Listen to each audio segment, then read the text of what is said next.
Really excited to announce that we are going to be launching the first ever UK Creative Strategist Incubator program. So the one thing that stops us growing the agency faster is finding high quality creative strats, and also to make the right decision about what great looks like. The only solution really is to make them, to get them to a point where they are extremely strong at what they do in a short period of time. This is a training ground for the next generation of elite creative strategists in e-commerce. We are viewing this as the MBA Academy for creative strategy. Also got word from Meta that they'll be backing this. It's a very demanding and hybrid role that taps into psychology, script writing, optimization, data, communication. It's also pressure. Speed, yeah. Pace and pressure. Because you can't train grit really. Without creating those constraints, that's where we get into the habits of people not necessarily working at the pace and speed that we need to from day one. So we train for the hardest thing. Another little hack that is just interesting off the back of this is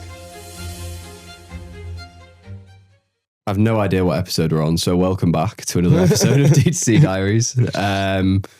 We've got a pointed, direct episode, specific topic to cover today, and we're going to jump right into it. Lucas, where do you want to start? Yeah, so I think one of the biggest things that I'd say is one of the biggest pain points in e-commerce right now today is the abundance of creative strategists or good creative strategists. I think there's a big supply and demand constraint here where we're almost in this bubble where great or good creative strategists now are demanding quite crazy salaries, or they are very loyal to the brands or agencies they are working within. So actually, the good or great creative strategists available on the market is like very sparse. Like there's not many of them essentially. Yeah, I think it's our fundamental constraint, right, in our business is supply of creative strategists. If we could back it down to the one thing that stops us growing the agency faster is finding high quality creative strats. And I think it's also there's high quality even defining what high quality creative strat. I think e-commerce brands, because they haven't got a point of reference, they're often hiring that role for the first time.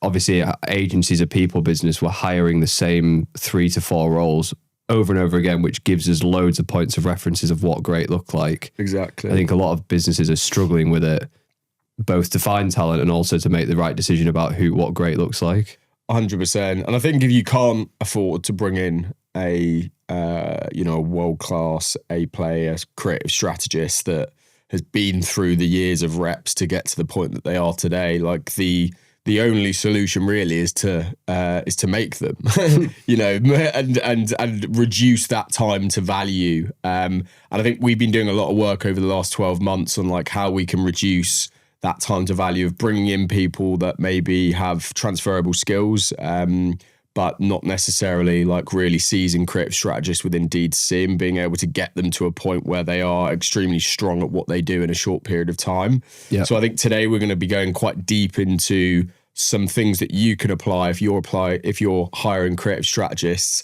and how you can reduce that time to value to get them to a point where they are extremely impactful within your business and what they do. Because I think, as we know, don't need to really argue this case, but like it's one of the highest leveraged roles that you could bring into your D2C brand or agency. 100%.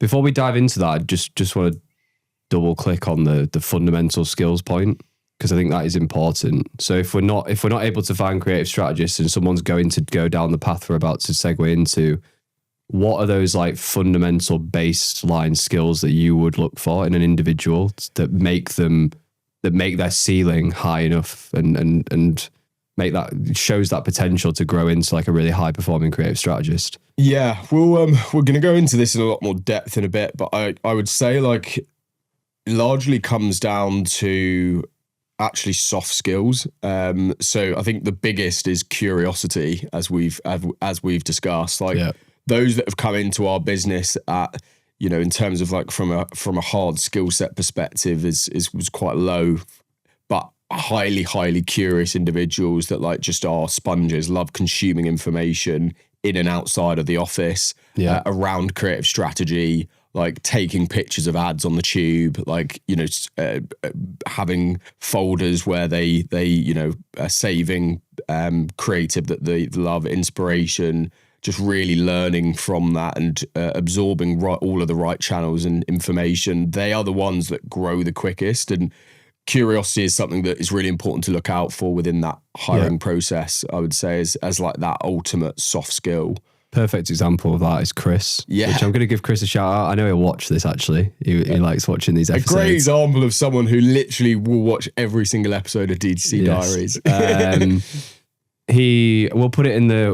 We'll put it in the description, but Chris has recently launched on LinkedIn and Substack his own creative strategy newsletter, having joined the business with no creative strategy experience. What about about a year ago, maybe? No, not even like eight, 9 months ago. 8-9 months ago, but has embodied curiosity throughout that journey. But even now, like I don't think you can get more curious than sharing and educating others. That's like the next evolution of taking learning and then reinforcing that through education. So I think that is an example of a mindset and a culture that builds competency quickly over time. 100%. There are others. I know that in terms of I more mean in terms of like from a skill perspective, transferable skill perspective, but we will get onto that because that kind of goes into this quantitative scoring matrix that I've built for the role that we will get into in a bit. However, what I want to do before and kind of feeds into this problem that we are looking to solve internally. I think it's like, okay, what do we have within Hambi and Soar right now? Like we've got one of the biggest if not the biggest creative strategy team in the UK. We work with the best brands in the UK. We have a team that is driven by the same culture pillars and values. We have huge amounts of context and data from the brands that we work with, from spending, how much did we spend last year on Meta? Just over 100 million. Just over 100 million. So as you can see, like all of that is hugely valuable context that can be funneled directly down into the creative strategies that we're producing across multiple different brands, as well as obviously knowledge sharing and being hopefully at the forefront of D2C innovation in some ways, we hope. But this made us realize that like we've created a vehicle for rapidly aggressive growth for new and young creative strategists to come into the business and thrive and grow quickly. And, you know, opening that door for young talent that align with our culture pillars and values, but aren't necessarily, you know, 2 steps ahead from a creative strategy experience perspective. So that makes me really excited to announce that we are going to be launching the first ever UK Creative Strategist Incubator program, which is super, super exciting. I want to be clear, like this is not a junior marketing role. This is a training ground for the next generation of elite creative strategists in e-commerce.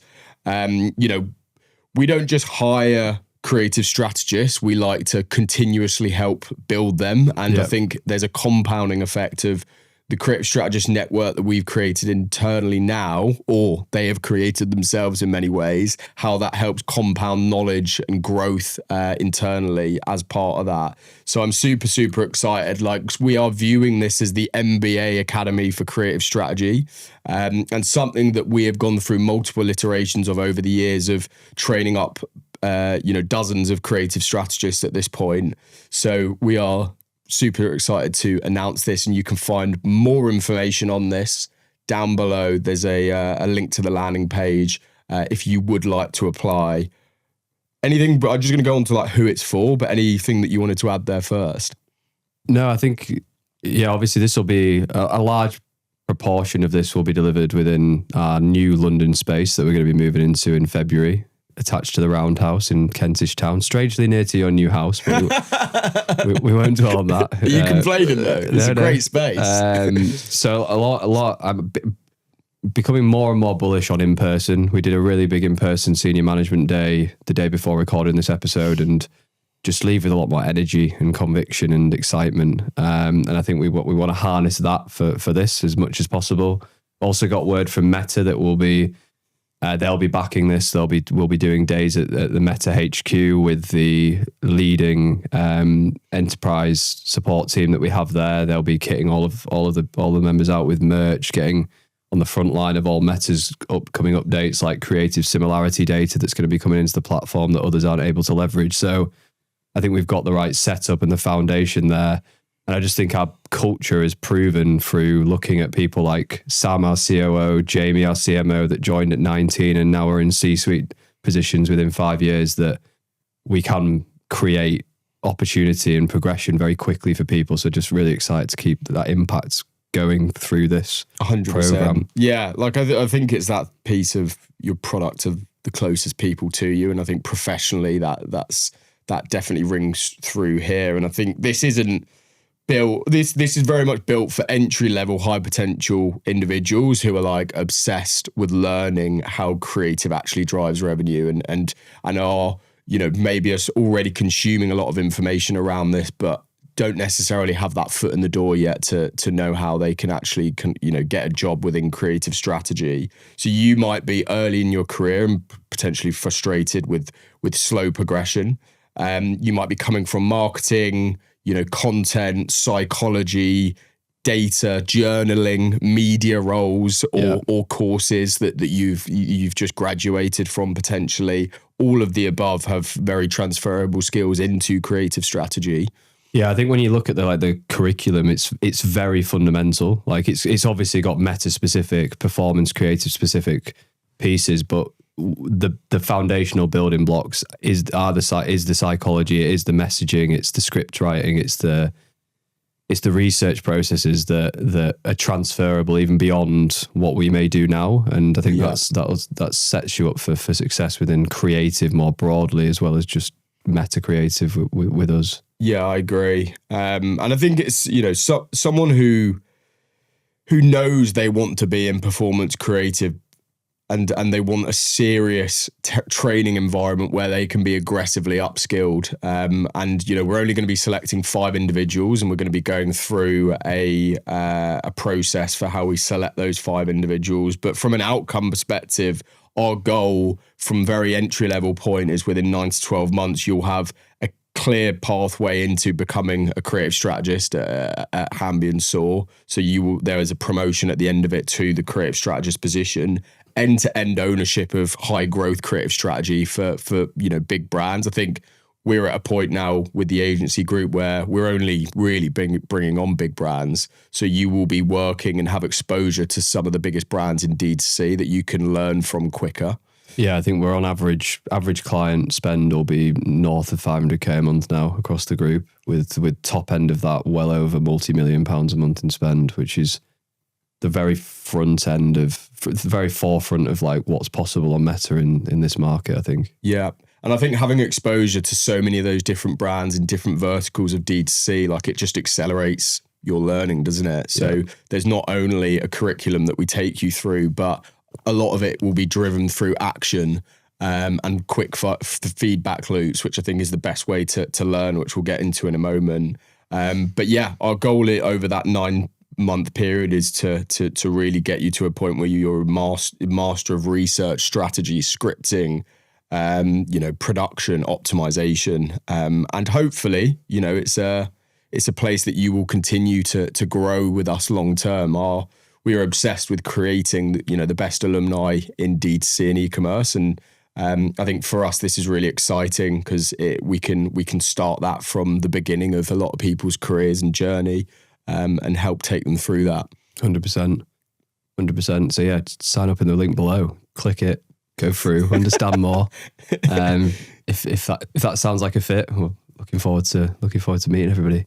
Yeah. Do we want to go into how we can maybe share some of our learnings on that shaped how we train creative strategists as something that other brands watching and founders, operators will? I'm confident from conversation with some of our clients that, but also generally just how to build, train and educate great teams in general. Like I think we may focus some of this on creative strategy, but the principles, the foundations is multidisciplinary, I think, if that's a word. But yeah, I think, should we go into a bit of that? Yeah, let's do it. Let's start with the problem, because I think, we both talk to a lot of brands, and I think there's multiple things that come to mind in terms of why it's very hard to upskill creative strategists. I think one of the big ones is like it's a very demanding and hybrid role that taps into psychology, script writing, optimization, data, communication, like a lot of different almost mediums here that you have to become, you know, a master in to do really, really well, and how they all feed into one. It's also pressure, I think, and it's pace and speed. Yeah, pace and pressure, and some people love that and thrive in that because what it does is pace drives pace. It's pace of outcome, but it's pace of learning. So if you lean into it, you can rapidly become an expert very quickly because feedback loops are so short, so direct, so objective. But it is like it can be a bit of a whirlwind for people getting up to speed and what's actually required from a volume perspective. 100%. Yeah, I fully agree.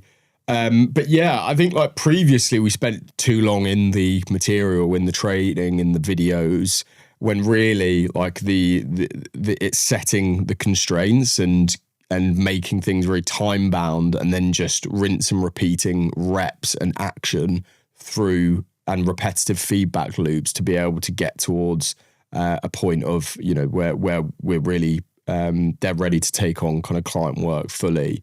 I mean, that it distilled down to its core, I think, it was the big learning and how we've approached it. But I think if we're to then break that down into how we approach our actual training for those roles specifically, we actually spend like the whole of the first day on soft skills, which I think is like really important, because that comes like one of the things you just, and this is why like culture alignment and going through your hiring process is really important, to like tap into hiring the right people that can work in that kind of environment, because grit comes to mind. Like you can't train grit really. No. You can't train people that like enjoy and thrive in pressure. And I think these are some of the things that it's about ensuring there's that full alignment on from day one in terms of like what we expect from like a cultural or value mindset perspective, which really then feed into the hard skills at a later point. Yeah, makes a lot of sense. And I think you can skip a lot of that. Some businesses that I've heard of, just even the concepts of a structured onboarding phase. Like we have a lot of people who come into the agency who are like, this is the most structured I've ever had an onboarding process. And I still think we're at like a 7 out of 10. There's another level to go in terms of intention. So I think for some of you watching maybe are adding headcount or are early in that journey of establishing the org chart, I think it's really important to map that out with intention and really structure it by day for probably the first 2 weeks. I think daily structure for the first 2 weeks is super important.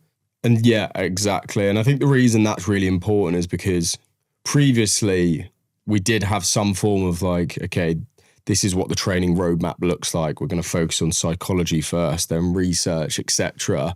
But we wouldn't necessarily make that time bound. And every single one of these modules, a task is attached to the back end of it. So they're watching something and instantly putting it into practice and then getting instant feedback loop off the back of that. And then they are rinsing and repeating that once they've got feedback. Whereas without creating those constraints, then, you know, that's where we get into the habits of people not necessarily working at the pace and speed that we need to from day one. So that's why it's super, super important that although hard, it's being very clear and setting, okay, this takes one of our existing creative strategists, like let's say, you know, scripting 10 concepts would take an average creative strategist maybe like 1.5 days, 1 day, let's say 1 day. We need to, even though they are early into the journey, it's like, okay, you have 1 day to script these 10 concepts. Even if you don't finish them, by setting that, it gets them used to the pace that they have to be working in from day one, and it sets and aligns those behaviors early. Yeah, and I think that's what we were following. That's where I think we were kind of creating a disconnect, weren't we? We weren't setting that expectation. We weren't creating environment that is close to the reality of when they get on the tools with clients from day one. And then it was really hard to ramp people to get or switch that behavior if they'd not got into that mindset from day one. Yeah, fully agree. So yeah, anyway, we break our training into a few different modules, psychology and research. So there are some theory-based videos that we have put together that align into psychology and research before breakdowns of how we run our research process. And then we pick a brand and they have to run that whole research process through for that brand within a time period. The one thing I'd say, if you're a brand listening to this and you're like, well, I don't have the training videos to put in there for this, I'd say for psychology, the best person you could look at is Sarah Levenger, who's done some bespoke training for us internally, but a lot of that very similar material she's put out online. Anything like from research, strategy, script writing, optimization, like I think we obviously talk about it a lot in a lot of our episodes, like the script writing mastermind is a good one, but then, people like Dara Denny is an obvious one that so many of these topics have been quite extensively covered. So just do your research and start pulling together content that works well if you're not able to record this internally, and use that theory element as a basis before we go into actually, okay, here's how we run the process. And then from there, they are just doing the task in a giving a clear time-bound period where they have to complete that by, giving that direct feedback to them, and then rinse and repeating that twice per module. So we go through that in psychology and research, strategy and concepting, script writing, and then optimization. So we follow the process through. The one area that we stick on for longer period of time is script writing. So we will spend about 2 weeks fully just on script writing. And that is real reps. So the best way that I've seen upskill creative strategists from a script writing perspective, as I say, is reps, but it's that constant feedback loop and ensuring that we are splitting those scripts that they are writing intentionally into vehicles that are the hardest to achieve. So an example is a very narrative driven, unaware podcast ad. It's probably the hardest type of script that you'd have to write from like a dialogue perspective. So we start there, like train for the hardest thing. So they'll have to do 10 podcast ads that sit in unaware, 10 that sit in problem aware, 10 that sit in solution aware. Then we will move to almost the other end of the spectrum and do 10 native TikTok style ads that sit at each stage of the funnel. And by doing that, rinse and repeating and giving those feedback loops with clear constraints, you very quickly get to a point where, they have optimized based on that. Another little hack that is just interesting off the back of this is make sure that either through Loom or through calls, you have like AI note takers on them, because it's a great way of consolidating all of the feedback that you're sharing with that individual, and actually sharing reports with them that kind of like share those macro insights that they can apply for the next time. You've mentioned two things, two words that you've probably said most in that block of speech, was feedback and constraints. I think that short feedback loop is something that's super important. There can be temptation to have like weekly check-ins with a new starter after the first day. Or maybe you have like every 3 days. I think that direct, short feedback loop is super important. It's also something we carry through the whole business, through the culture. But you want to set that expectation. There's also a skill, as we've discussed on previous episodes, in how to give that feedback. You don't want to dishearten someone from day one because they've not done it absolutely perfect. It's empowerment. It's the right way of feeding back. So I think that's really important, like a soft skill part of the process and the management side of things. Yeah, empowerment is so important. Like you need to approach it in a way that by giving feedback little and often, it can come across disheartening at times. So you're not just sitting in the negative. Like there's lots of positives that you can take from every script, and especially when it's that. I hate to say it like this because it sounds really patronizing. I don't mean it like that, but it's like obviously I've got a recently new puppy, and it's like when they repeat an action that you want them to do, like piss in the right place, give them a treat. Like similarly with a creative strategist, like if they're starting to do the things they were doing wrong right in the next script, tell them that. Or other, that's something that's noteworthy rather than just focusing on the bad. And that's how how we can ensure that we're layering in empowerment as part of that. There's definitely a better analogy there, but we'll go with it. I think it's because I'm puppy trading right now. I didn't mean it. It sounds very condescending. Obviously, it's not like that whatsoever, but you know what I mean. And then you said constraints. I think we think about constraints a lot internally, but I feel like for yourself and myself, our podcast episode with Jack Rubin and the way he talked about constraints in the interview stage made me think more deeply about constraints in more situations. So I think if anyone's watching and hasn't heard that section of that podcast, I'd give it a watch, because really important to constrain time, but also constrain tasks and like make people, that forces specific outcomes. It forces creativity a lot of the time. Yeah, forces outside the box thinking. So I think that's really being really intentional with how you set those up and how you use them throughout that process. Yeah, 100%. Yeah. So yeah, I mean, in terms of like that approach, we will go through those 5 different modules, spending, depending on where it is, like research, we spend usually around half a week on there, similarly to strategy, concepting and hooks. But script writing, as I say, we focus on 2 weeks there, and then optimization around a week at the end of that. And then they're already doing work for the brands in question. So for example, if you're a brand, really a lot of the work that they are doing as part of their onboarding is going to be usable material before long, like if not straight away. Yeah. Especially with feedback. So it's like working smarter, not harder. How can we utilize what's actually being done as another option? Like, rerunning the research is never a bad thing. No. Also, that generates data, which is which is objective feedback. Yeah. And that's like layering that on top of the feedback that the manager's been giving through that process it's like reinforcing that learning and giving more data points for them to learn off. Exactly.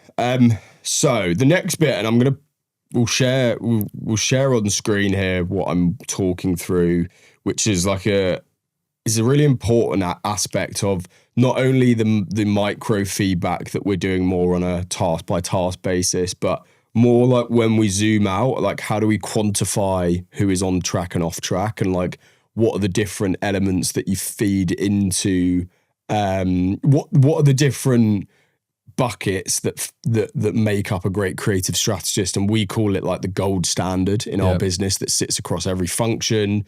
It sits across client centricity, it sits across creative strategy, growth strategy, et cetera, et cetera.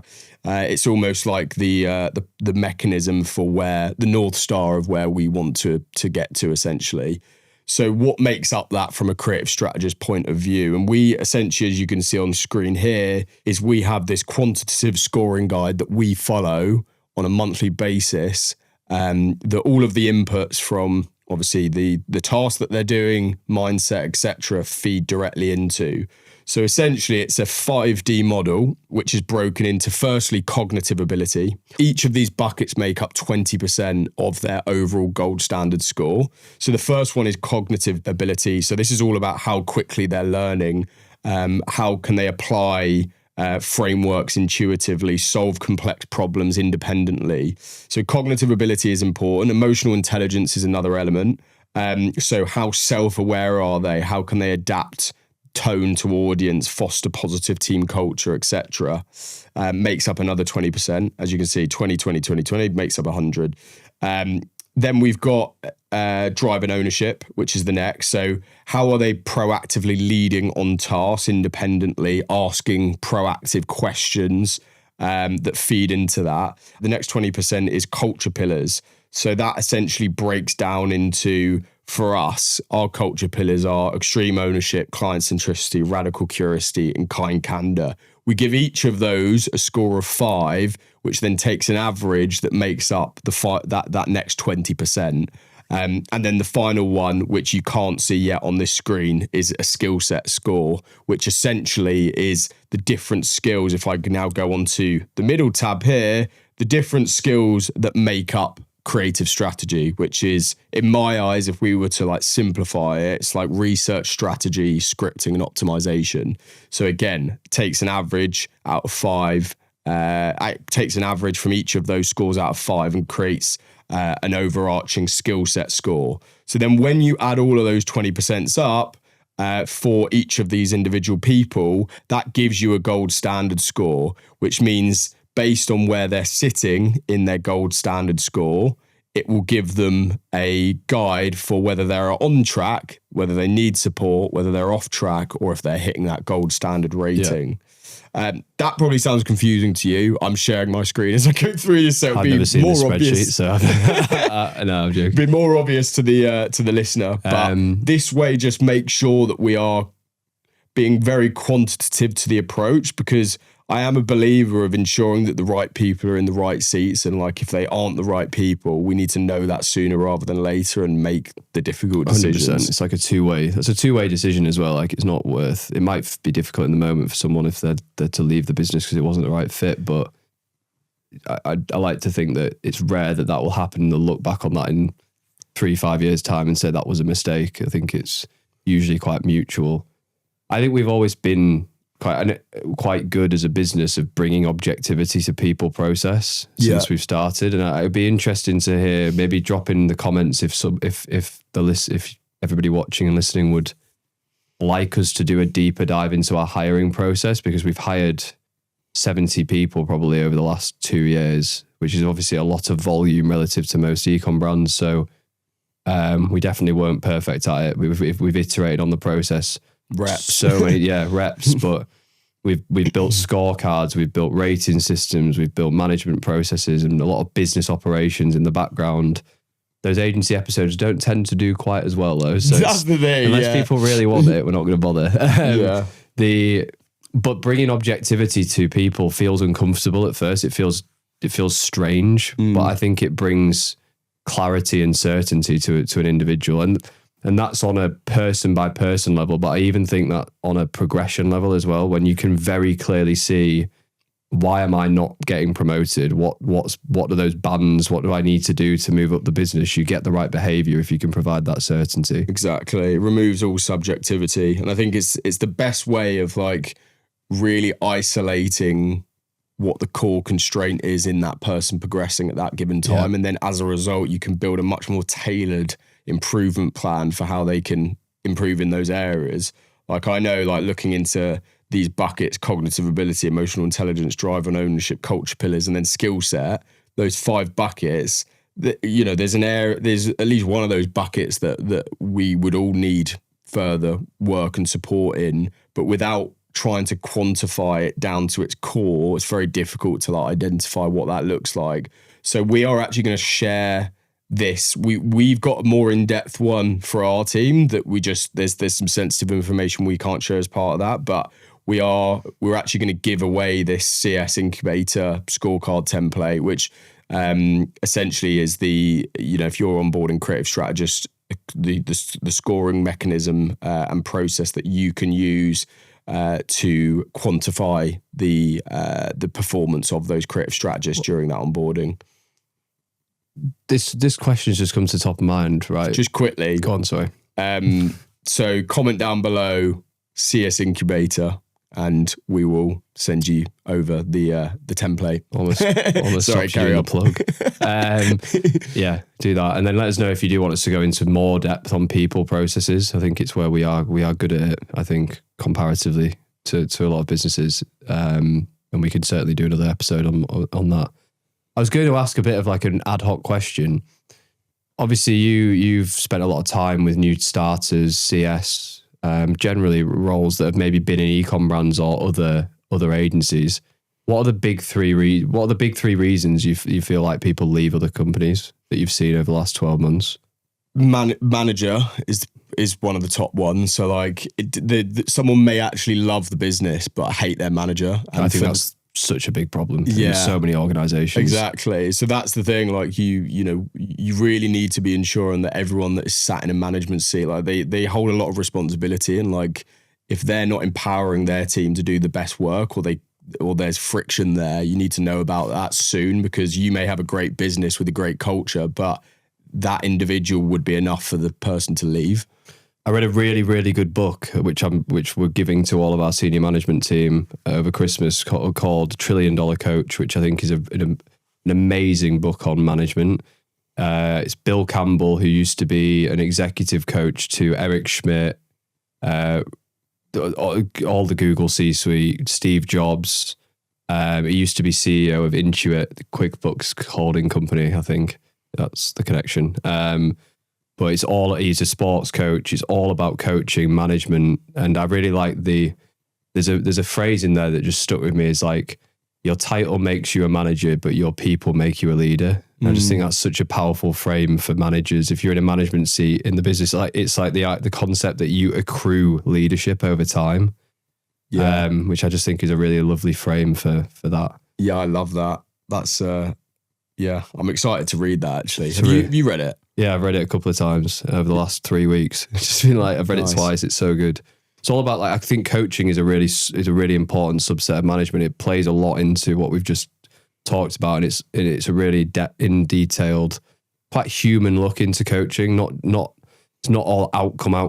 It's a lot about relationship. It's a lot about building psychological safety, how you do that functionally through soft skills, the way you give people attention on calls, the way you don't dive into meetings and spend time getting to know what they've been doing and building personal relationships before work relationships. It's just a really holistic look at that. Yeah. You could say that about like so many different things, like even sales. Yeah. It's like some of the core fundamentals of building relationships in sales as well, isn't it? Yeah. So managers one. Second one is progression. Yeah. So that's another reason I see people leave the business, because they haven't given a clear line of sight of where they can progress their role into, which is why it's super, super important that we have clear development roadmaps for everyone within the business, so they know where they're growing to and they know how they can grow into that position. Because without that, there's obviously a high likelihood that they feel like they've reached the ceiling if they haven't been told otherwise, and as a result might leave. Which is why I think role progression frameworks are really, really important. Like, a lot of companies hide these from the team, so they're not actually team facing. Whereas we're of the belief that it should be completely transparent, up to the point of department leads. Yeah, all the way up. I think it's important that people have the right mindset around what drives progression as well, because that can often be bad learned behavior from previous businesses. It's like progression is business impact. Business impact equals personal progression. It's like a cycle beyond just your day-to-day responsibility that you're there to do as a role. Yeah. 3.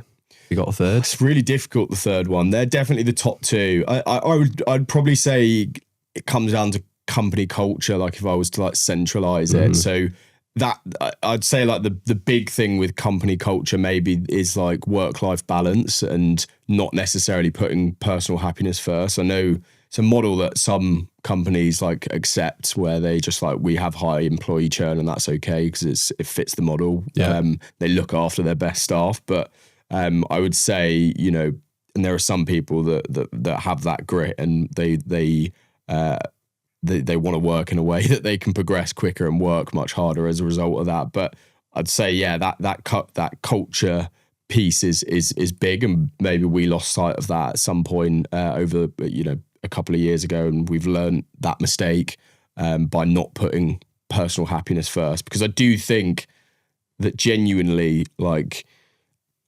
by creating some form of balance or empathy for the people, and it sounds obvious, empathy and space, cognitive space for that individual, they're actually going to be doing much better work anyway. Yeah, I agree. Especially in creative roles, I think, maybe even more so. I think a lot of those issues are very common in e-commerce brands that are trying to do those like bigger steps in growth, because you have to. I think we've talked about it before. It's you have to become a good at the business operations, and that requires a very different skill set to driving growth and revenue. And I think it needs a lot of time and attention and intention to make that happen. If that's the route you want to go, and you want to be going for a big exit, and you need to build that org chart out. Yeah, I was listening to a podcast the other day. This guy who'd done a lot of coaching with like some of the biggest CEOs during that like big tech boom in Silicon Valley, and one thing you see about like young CEOs that have been able to stay and grow with these huge unicorn blitzscaling is companies, blitzscaling, yeah, when they had like thousands of headcount in a very short period of time. Like you see this a lot where CEOs are outgrown very quickly in those organizations, and they're there's some form of coup from a board perspective, or new CEO comes in, or they decide to step down from a CEO. But those that have remained in those seats, and I think of like, Mark Zuckerberg as an example of this, Jeff Bezos, like the obvious ones, they were very intentional about upskilling themselves in like soft skill leadership and management, which I think is, when you're a very technical CEO or someone that doesn't necessarily have those people skills that come naturally to you, it's a really important thing to think about. And I do see that in DTC founders a lot of the time, like, where they've potentially come from and where they could spend more time to build better retention and be able to build great teams, because like, the team is what is going to drive the impact essentially. Yeah, I interestingly saw a graph that plotted, it was wage progression across combined skill set. And the two skills were people skills and maths. And it was low people skills, high maths, low maths, high people, high maths. And I've missed one, but not important. Obviously, the top was high both. Like that was like exponential. The bottom was low people, high technical, I guess is what you'd call that. Which I think is really interesting. That had the slowest rate of progression in wage. It's like being super technical, but not having the soft skill set. Yeah. And it was actually beaten by high soft skills, low technical, which I just thought doesn't surprise me. It doesn't. In today, in it kind of does in the world of like tech, AI development, like that being just such a big industry. It did surprise me a little bit, but it plays into that fact that like those soft people skills are such an important. It's almost like putting a ceiling. The technical can only take you so far, because you won't be able to effectively multiply through bringing more people on the journey with you, which is, I thought was just really interesting. I read that yesterday. Would you say like a high agency individual like sits more on which side of that graph? Would you say that? I mean, I know it will be a hybrid of the two of them, but because that comes to mind, like where you would plot a high agency individual on something like that. I think both. Like that probably is the. I think that's the top. It's like you've got, but you're good at both. Because I think the like relationships are so important. Whether that's negotiation, whether that's internal management, whether that's hiring, persuasion. It's like if you can just build things, it's like there's a limit to that, because like you have to do distribution. There's so many things that I think are multipliers of that almost.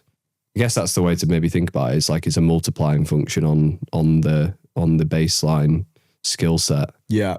That then allows you to achieve much greater multiples of impact. Yeah, I forgot who it was, but this aligns with this female founder was talking about this. She was saying like, sexism in the workplace and how the discrepancy between male salaries and female salaries, she thinks one of the most significant reasons for that today isn't necessarily because of sexism. It's actually because men from a soft skill perspective are much more aggressive in asking and more confident in asking for more money. And that's normally when companies would give in and give them the rise. It's agreeableness. Yeah. It's like